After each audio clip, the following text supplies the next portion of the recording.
और देखिए, लोकसभा चुनाव की रणभेरी बज चुकी है। लोकसभा चुनाव की तारीखों का ऐलान किया जा चुका है। 7 चरणों में चुनाव होना है और बिहार के भी एक-एक क्षेत्रों की जानकारी हमने आपको दी है कि कैसे लोकसभा चुनाव का शंखनाद हो गया है। और पहले चरण के चुनाव की बात करें तो 19 अप्रैल को जो वोटिंग है वो की जानी है और इसके लिए पूरी जो अधिसूचना है वो जारी की गई है। और बाकी के अपडेट्स के लिए चलते हैं सीधे सहयोगी शुभी के पास।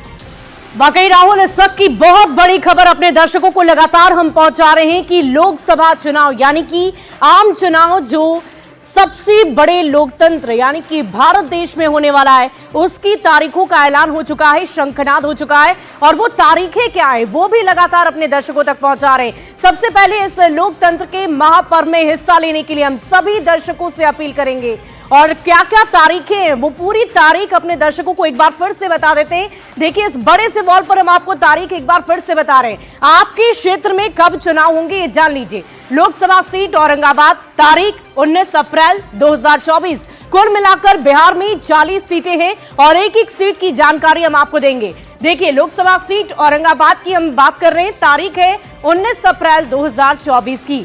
7 फेज में ये पूरे चुनाव को कंप्लीट कराया जाएगा, संपन्न कराया जाएगा। दूसरी लोकसभा सीट गया की है और उसकी तारीख भी आपने देख ली। इसके बाद नवादा आपको लिए चलते हैं, 19 अप्रैल 2024 को यहां पर भी चुनाव होंगे।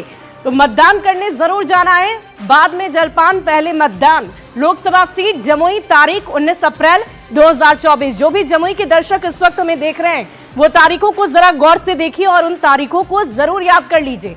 लोकसभा सीट किशनगंज हम आपको लिए चलते हैं, तारीख 26 अप्रैल 2024। तो इन तारीखों को आप जरूर अपने जहन में रखिए ताकि इस दिन आप जाकर अपना मतदान कर सके।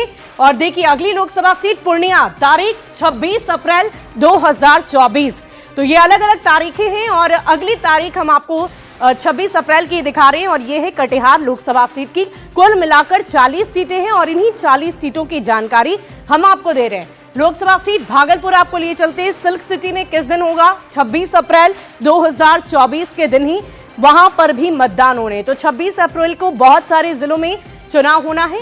बांका में भी उसी दिन 26 अप्रैल 2024 की तारीख रहेगी जिस दिन आप मतदान करने घर से बाहर निकलेंगे।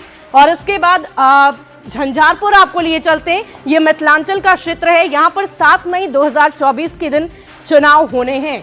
इसके अलावा सुपौल, ये भी मिथिलांचल में ही आता है, 7 मई 2024 यहां पर भी चुनाव होने हैं। तो लोकसभा सीट 40 है और 40 सीटों की एक एक कर पूरी जानकारी हम आपको दे रहे हैं। लोकसभा सीट अररिया, वहां की भी तारीख आपने देख ली। तो देखिए, बिहार के अलग अलग क्षेत्रों में अलग अलग तारीख भले ही रखी गई हो, लेकिन मिथिलांचल और सीमांचल के कुछ क्षेत्र जो हैं वहां पर 26 अप्रैल की तारीख रखी गई है। कुल मिलाकर 7 चरणों में चुनाव होने हैं और ऐसे में न्यूज़ 18 आपसे बार बार यही अपील करता है कि आप मतदान करने जरूर जाएं, क्योंकि तारीख बार बार दिखाने का यही मकसद है कि उस तारीख को आप जरूर याद रखें।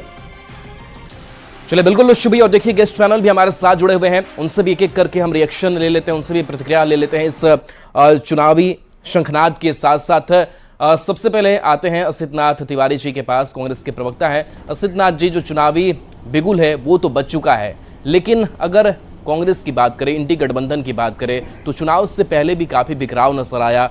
जो तारीखों का ऐलान नहीं हुआ था, अब तो तारीख के ऐलान किए जा चुके हैं। इसके बाद से क्या लग रहा है कि गति और इंडी अलायंस पकड़ेगी? देखिए राहुल जी, कोई बड़ा बिखराव तो इंडिया के भीतर हमें नहीं दिखा। हाँ, एनडीए के भीतर एक बड़ा बिखराव दिखा जिसकी चर्चा कोई नहीं कर रहा है। पता नहीं क्यों, किसने मना कर दिया है कि कोई चर्चा नहीं कर पा रहा है। कल पशुपति कुमार पारस जी, जो मोदी सरकार में मंत्री हैं, उन्होंने मीडिया में आके कहा कि हमें अगर सम्मान नहीं मिला तो हम कोई और रास्ता देख लेंगे। तो बिखराव तो एनडीए गठबंधन में चुनाव की तारीख की घोषणा के ठीक एक दिन पहले दिखा, इसकी तो कोई चर्चा ही नहीं हो रही। भाई, मोदी जी के मंत्री कह रहे हैं हम अलग रास्ता देखेंगे। ये बिखराव है साहब, इस बिखराव की भी चर्चा होनी चाहिए। और जो हमारे साथ हैं वो हैं, जो हमारे साथ नहीं है वो अपना लड़े, हमें किसी से कोई फर्क नहीं पड़ता। हम तो इस बात के समर्थक हैं कि भाई, जिस सरकार ने चीन के सामने पवित्र भारत भूमि का सरेंडर कर दिया, समर्पण कर दिया, हमें उस सरकार को हटाना है। हमें उस सरकार को हटाना है जिसने मतलब 64 रुपया 67 रुपया वाले पेट्रोल को 110 रुपए लीटर तक पहुंचा दिया, जिस सरकार ने 60 रुपए वाले सरसों तेल को 150 रुपए तक पहुंचा दिया, जिस सरकार ने 19 रुपए वाले चावल को 60 रुपए का चावल बना दिया, हमें उस सरकार को हटाना है। हमें उस सरकार को हटाना है जिसके कार्यकाल में आजादी के बाद की सबसे बड़ी बेरोजगारी सामने आई देश के। हमें उस सरकार को हटाना है जिसके कार्यकाल में 80 करोड़ आबादी को सरकारी अनाज पर पलने के लिए विवश होना पड़ा। हमें उस सरकार को हटाना है जिसके कार्यकाल में भारतीय रुपया भूटान की करेंसी से भी कमजोर हो गया। अब इस सरकार को हटाने के लिए जिनको हमारा साथ देना हो दें, जिनको हमारा साथ नहीं देना हो न दें।